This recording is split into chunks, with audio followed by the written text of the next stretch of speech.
What, if anything, is going to happen this summer with Mattias Samuelsson? A trade, a buyout, nothing? We'll talk about it coming up on the Locked On Sabres podcast.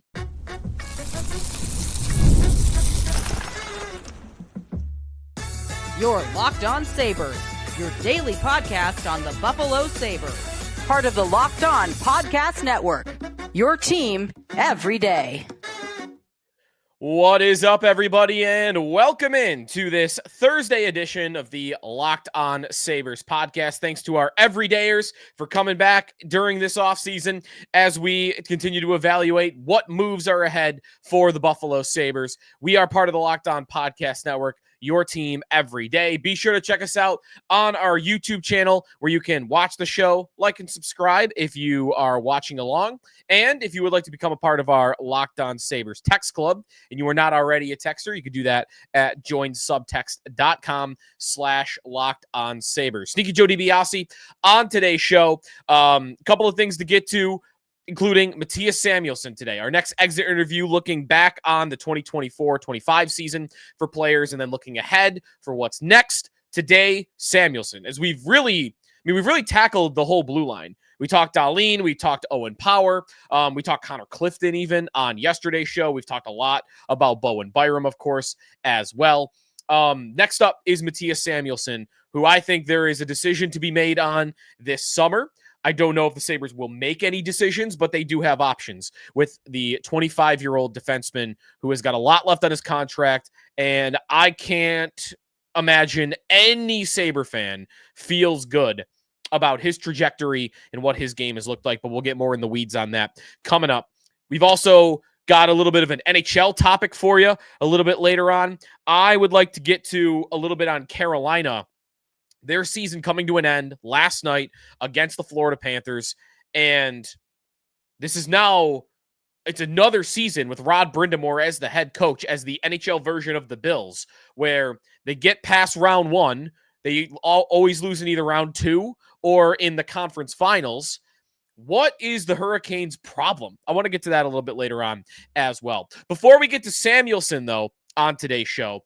And by the way, today's episode of Locked On Sabres is presented by FanDuel Sportsbook. Right now, new FanDuel customers can get $200 in bonus bets if your first $5 bet wins. Before we get to Samuelsson, little reaction to our show yesterday. I've got this trade idea, double hockey trade, where yesterday I told you I want to see the Sabres trade J.J. Peterka to the Rangers for K'Andre Miller, pair that with a deal to L.A. for Bowen Byram for Quinton Byfield. The immediate reaction that I saw was basically from most corners that it's the right idea. The value might be off a little bit on both. Now, sometimes you've got to be willing to overpay on a certain deal to get what you want to happen. So when I saw a lot of reaction of, oh, J.J. Peterka is worth more than K'Andre Miller, the Rangers are going to have to add something in.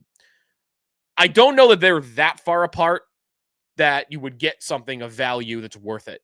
So even if you knew Peterka is more valuable than Miller, might still be a good idea to pull the trigger on that deal to accomplish what you're trying to accomplish. Now, the other end, though, where maybe I underestimated the value of Bowen Byram, or what people's perceived value of Bo Byram is, because I have a tough time figuring out what his value is. I think there's one group that believes that Byram is a very talented defenseman, still young, still very valuable, and there are others who are like, no, he's not really that valuable, and if you are a smart team in the NHL, you're not going to pay almost anything to get him. You'll give up something, but second round pick, maybe a late first round pick if you're lucky, but you're not getting a star player.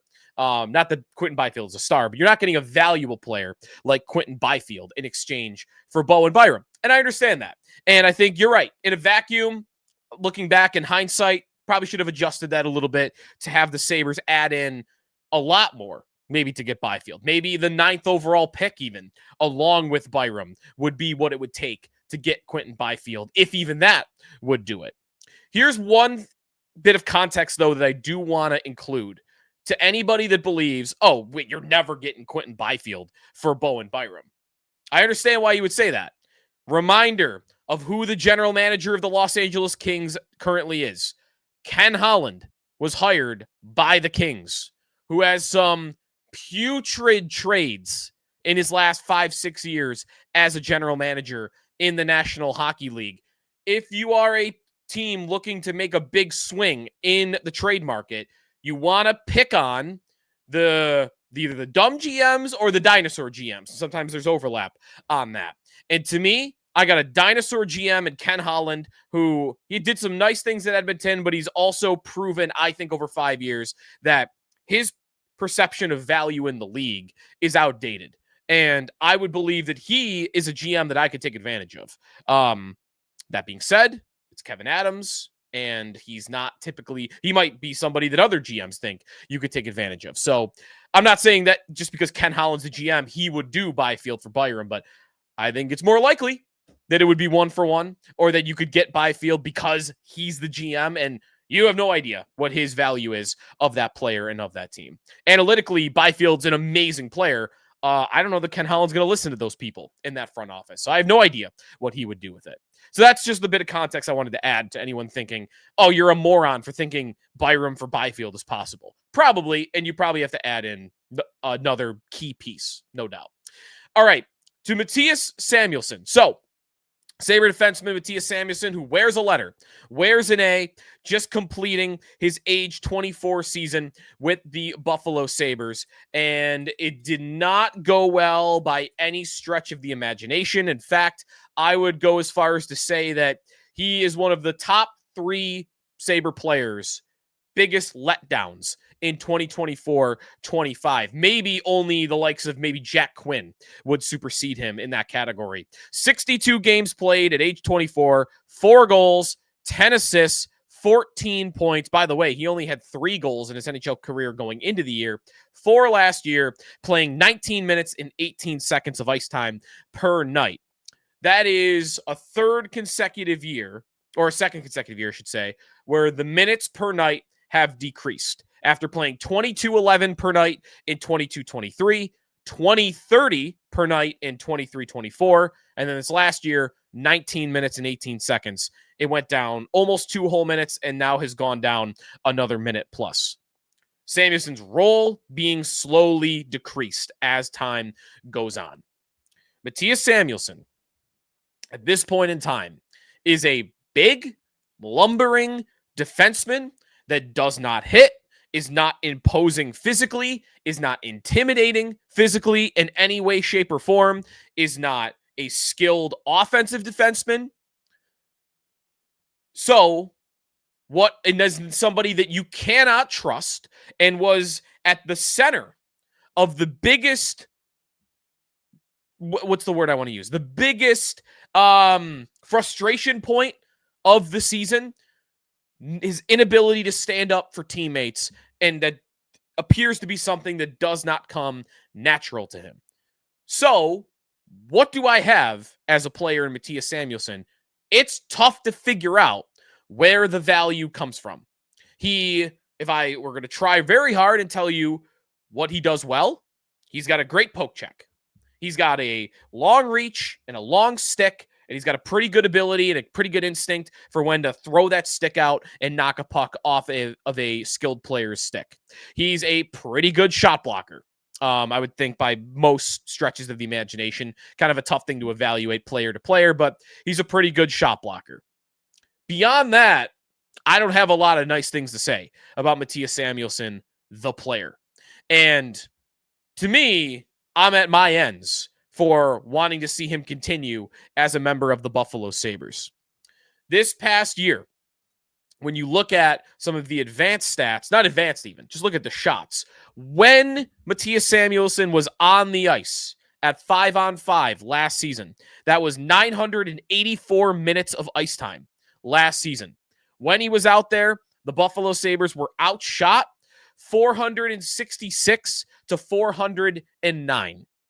They were never the better team when he was out there. And a lot of those minutes, especially in the final 2 months of the season, were spent with Rasmus Dahlin as his defense partner. And yet, those still end up being the season results. Shot attempts on the year when Samuelson was out there, 979 for the opponent, 859 for the Sabres. The expected goals, 44 for the opponent, 36 for the Buffalo Sabres. The Sabres were not the better team when he was out there.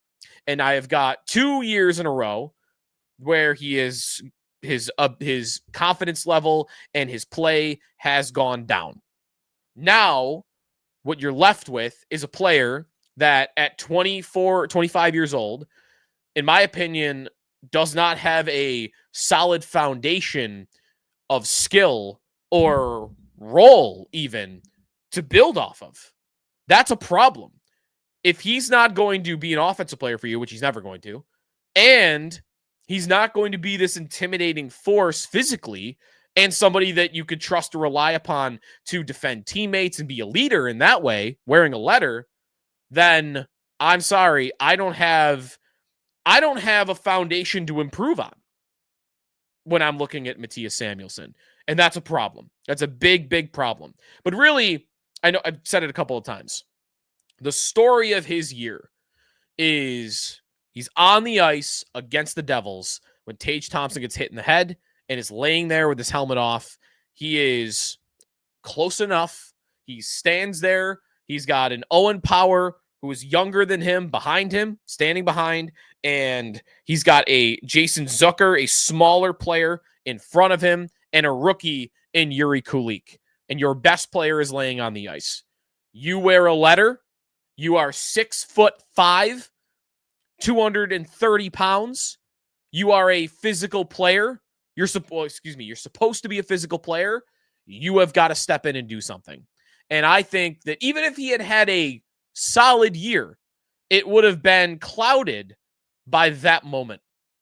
But instead, you had a pretty poor year that was clouded by that moment, which for me means that I am good to move on.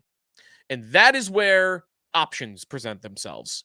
You might be thinking trade, but as we've talked about in this podcast here and there over the last 6 months, a buyout for Mattias Samuelsson is very realistic. Get to that when we return here on the Locked On Sabres podcast. Today's episode of the Locked On Sabres podcast is presented by FanDuel Sportsbook, and it is one of the best times of the year for FanDuel Sportsbook. If you are interested in looking at all the playoff action in the Stanley Cup playoffs and also in the NBA playoffs, which are in full swing, Oklahoma City punching their ticket to the finals last night. Every night is delivering highlight-worthy performances, big momentum shifts, comebacks, can't miss moments. So whether it's a game-winning shot or a breakout player, there's never been a better time to get in on the action. And FanDuel makes it easy to stay in the game before tip-off and live. With player props, performance trends, and same-game parlays, fans have more ways than ever to play smart and win big. You could pick out which players you think are going to show up in the biggest moments, and how could tracking their trends help you build the next big bet. You could look at their points or their field goal percentage going into halftime, and you're thinking, SGA, he's been a little cold in the first half. I don't think that he's going to be cold throughout the entirety of the game. Let me take the over in the second half. So check it out. If you're new to FanDuel, it's the perfect time to sign up. Head to FanDuel.com. You can place your first $5 bet, and if you win, you'll get $200 in bonus bets. So again, check it out for all the NBA and the NHL action. First $5 bet, if it wins, you get $200 in bonus bets. Make every moment more with FanDuel, official sports betting partner of the NBA. Sneaky Joe DiBiase back here on the Locked On Sabres podcast. We're talking Mattias Samuelsson on today's show. And now the question of what is to come with Mattias Samuelsson. What are the options for the Sabres and how they can move off of Samuelsson if they'd like to? And I might want to guess that they do. Lindy Ruff, whenever talking about Samuelsson, whenever I interviewed him on WGR this past season, I don't want to say he was overly critical, but he definitely was open to talking about how Samuelsson needed to play a better role defensively and physically. And he often would differentiate power from Samuelson, which makes sense. After that Devils performance, I think I asked him, I kind of pinned the two together for a certain point. And Lindy kind of wanted to separate the two as, Power, yes, he's big, but he gives you value in all these other areas that I don't need him to play that role for him to be valuable, right? You might want him to because he's 6'5", but for him to be valuable, he doesn't have to throw his weight around. And what Lindy would often point to is Samuelson's not that. So for him to provide value, he's got to give you that. And he really hasn't. So that's the most you could really go on for what the Sabres' motivation might be with Samuelson. What are their options if they do want to move on from Mattias Samuelsson? Well, you could trade him. And there have been, murmurs about Samuelson. I think Philadelphia maybe was a team that has been mentioned with him in the past, but maybe not to a large degree. You could try to trade him. I don't know how many teams in the league are going to be that interested in a 25-year-old defenseman who really has never been that great and is under contract until the year 2030.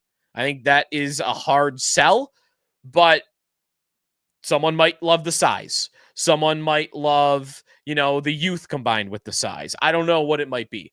Someone might just, really, that's it.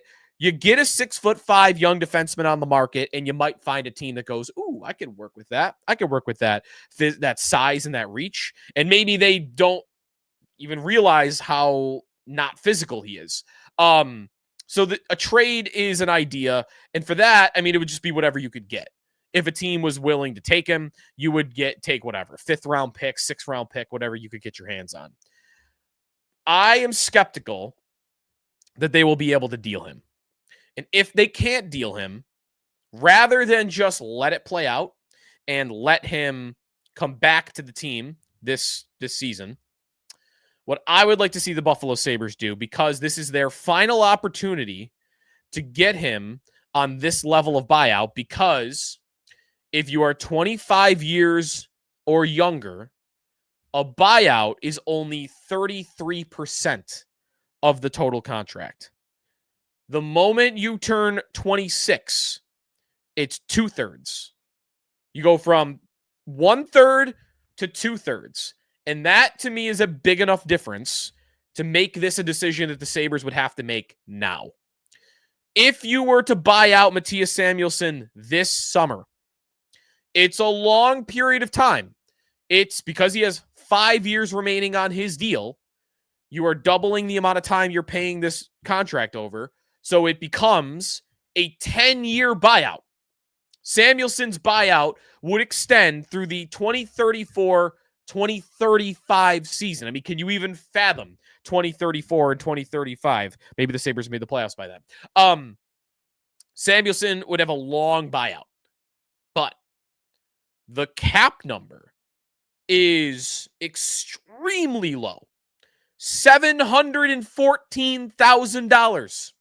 Because it's 1/3 of the total money remaining on the contract. And there is $21,400,200. Let me try one more time here. $21,428,000 remaining in total on Samuelson's contract. Well, I'm only paying 1/3 of that, which comes to $7,142,000. But I get to pay that over 10 years. $714,000 a year would be what you're paying Mattias Samuelsson. Peanuts. Nothing. It's a rounding error on your salary cap. And that's now, when the salary cap is expected to be about $95 million. In 8 years, what do we think the salary cap is going to be at? I know the NHL rises salary cap-wise a lot slower than other sports like the NFL, but it'll still be, $150 million by then? $125 million at least? Like, the cap will be a lot higher, I think, in 8-9 years when you're reaching the ends of that buyout. You won't care. The Sabres won't care. You might be 2 GMs removed from Kevin Adams at that point. Unless they get the next guy, ends up being the right guy. I I don't see the downside of it. I don't see what the problem really would be. And as I mentioned on yesterday's show, when I talked about a Connor Clifton buyout, one thing you have to look at for buyouts with the Buffalo Sabres, because they show you signs of penny pinching, what will this buyout do to Terry Pegula's pockets? And the sales pitch would be, hey, Terry, this guy is really letting us down. He's not playing all that well. If we bought him out right now, instead of you having to give him $21 million over the next 5 years, we'll only have to give him $7 million over the next 10. You'll save $14 million in your bank account that you won't have to give Mattias Samuelsson in the next 10 years. And I could see how that might be enticing to the owner as well. So I think a buyout is very real for Samuelsson. And if it were me, I would do it. I would, unless someone's going to offer me something to take the whole contract, I would buy out Mattias Samuelsson this summer. And that's in addition to me saying yesterday I would buy out Connor Clifton. I don't just want to buy out everybody, but so it's kind of a coincidence that on back-to-back days, these have been the two players I've talked about. I'm not trying to buy out everybody. I would buy out two players this summer, though, and it would be Samuelsson and it would be Clifton. And get those two players off my team. I want to improve off of them going into next year. I'm not worried about the dead cap that you're going to have to eat over the next, however many years. Clifton, it's only 2, and with Samuelsson, it is 10. Trade him, buy him out, whatever. In my opinion, the Sabres' relationship with Mattias Samuelsson should come to an end this summer. I would hope, not that this is a huge deal, but I would hope that he's at least not wearing a letter next year. So let down by the lack of standing up for teammates. There was a Detroit game later in the year where I think he's also on the ice and not willing to get into it, while Zach Benson is running through 3 Red Wings to get to defend a teammate. And big old Samuelson's in the background. Like, it looks like a labor for him. It's not an instinct to jump in and defend a guy. And that, to me, is a big problem, and I wouldn't have him wearing a letter because of it. When we come back, the Carolina Hurricanes fall in the conference finals again. What is their problem in the playoffs? The Leafs get all this coverage for what their problem is in the playoffs. What about Carolina's? That when we come back on Locked On Sabres. Welcome back, Locked On Sabres podcast. Sneaky Joe DiBiase. The playoffs roll along, and the Florida Panthers are going back to the Stanley Cup Final for the 3rd consecutive year.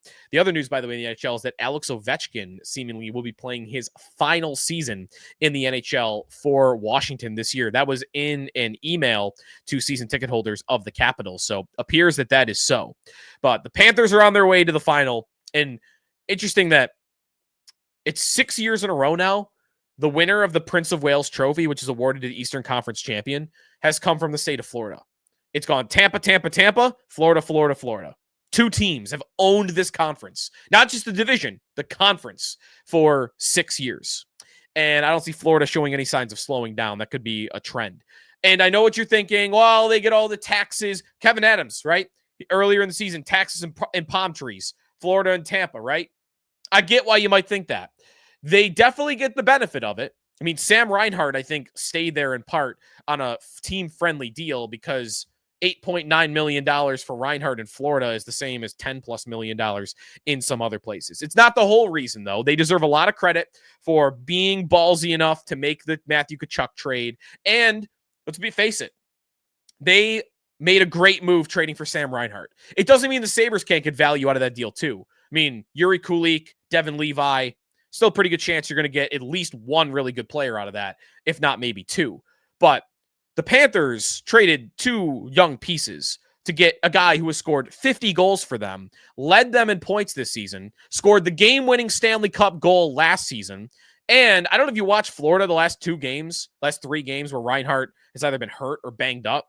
Well, last night he returns. But the 2 games before that he missed, they don't look like the same team on the power play at all. And that's where I want to lead into this point about Carolina. I've been talking about recently this point that Travis Yost has been making from TSN, which I think is a really smart one, that power play impact in the postseason is being criminally underrated. It's critical, super important. And Florida has a very good power play in the postseason over the last couple of seasons. And Reinhart's been a big catalyst to that. Toronto is the worst offender of this. No one gets worse from the regular season to the playoffs than the Toronto Maple Leafs do. The Toronto Maple Leafs go from a 9% power play. No, that can't be right. 9% of the regular season. That's not a high enough number. Whatever it is. No, they're dead last in going from regular season to power play or to playoffs. No one sees a greater decline than Toronto. Second last in that category, 2016 to 2025, Carolina. Carolina, almost as bad as Toronto. Great power play in the regular season, horrific power play in the playoffs. And that is a big reason why they lost this series. Florida scored in the power play. Carolina didn't. And why they keep hitting their head in the ceiling, as Rod Brindamore tries to argue this yesterday, by the way, after the game. Well, guys, I didn't even think we were going to make the playoffs this year. So I don't know what you're talking about. What's all this negativity about? The negativity is your team is having the same year after year after year. I mean, there are some Bills comparables continuing with this team. They've lost in the conference finals 3 times. Their combined record in those 3 series is 1-12. 1-12 in the conference finals. They've lost in the second round 3 times. And the only time they lost in the first round, they actually won the qualifying round of the COVID year. And then they lost to Boston, in which was basically a round 2. So every year is the same for Carolina. Well, what's their problem? Why haven't they made the finals? Why are they so good at the same time? They have a great system. They have great defense. They have very good players. They don't have elite players, and they don't have, that's it. They don't have the elite skilled players at the top. They need a franchise cornerstone forward. Sebastian Aho is a nice player, but Reinhart, who I was just talking about, he's not the face of the franchise in Florida up front. And his career high in goals is 20 more than Sebastian Aho's is. And this year he scored more than Aho too. So you got a nice player, but he would be the 3rd most important player in Florida. Third most important forward in Florida. They have a problem in that Jesperi Kotkaniemi and Jordan Staal are 2 of their top 3 centermen. And those guys are very defensive. And I think they're lacking that offensive punch. So, and their goaltender, by the way, Kochetkov, Freddie Anderson, whoever they've mixed in over the last 6-7 years they've been going through this. Carolina has not had a star forward like the Panthers have with Barkov or Matthew Tkachuk. And Carolina doesn't have a star goalie that can backstop them through an entire series like Florida has with Sergei Bobrovsky. They need one of the two, at the very least, if not both, for me to take them seriously as a team that I would pick to win the Stanley Cup again. To their credit, they tried this season, in the middle of the season. They knew they needed this. They're not dumb. They know, hey, we got to get a star forward. They did trade for Mikko Rantanen. They just couldn't get a contract done with him and then moved him at the deadline. So they tried with Rantanen. They had it, but they just couldn't close the deal long term.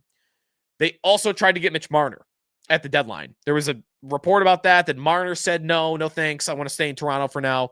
They tried to trade Rantanen for Marner. So, and I'm not sure Marner will solve your power play issues in the playoffs, but he'd be your best forward. So they've tried. They know they need a guy like a Rantanen or like a Mitch Marner. I would bet heavily, when July 1st strikes, the Hurricanes are going to circle back around on Mitch Marner, and they are going to be the most aggressive team to land his services because they just need that final finishing piece to get them over the hump.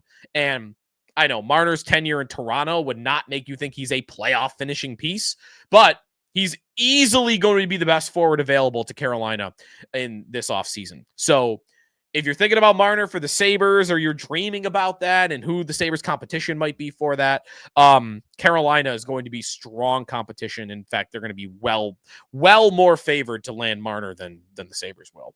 So very interesting and unique team to see their results recently, but Carolina's got some flaws, even though they're a very, very good hockey team. Florida to the finals. Edmonton winning tonight would create a Stanley Cup Final rematch. We'll see. That's going to do it for us today here on the Locked On Sabres podcast. For more on the Panthers and the Oilers Star series, be sure to check out Locked On NHL Game Night. That is available wherever you get your podcasts. Also on YouTube. They're live every night, every game until a Stanley Cup champion is crowned. So check them out wherever you get your podcasts. We'll talk to you tomorrow here on the Locked On Sabres podcast. We'll be back on a Friday.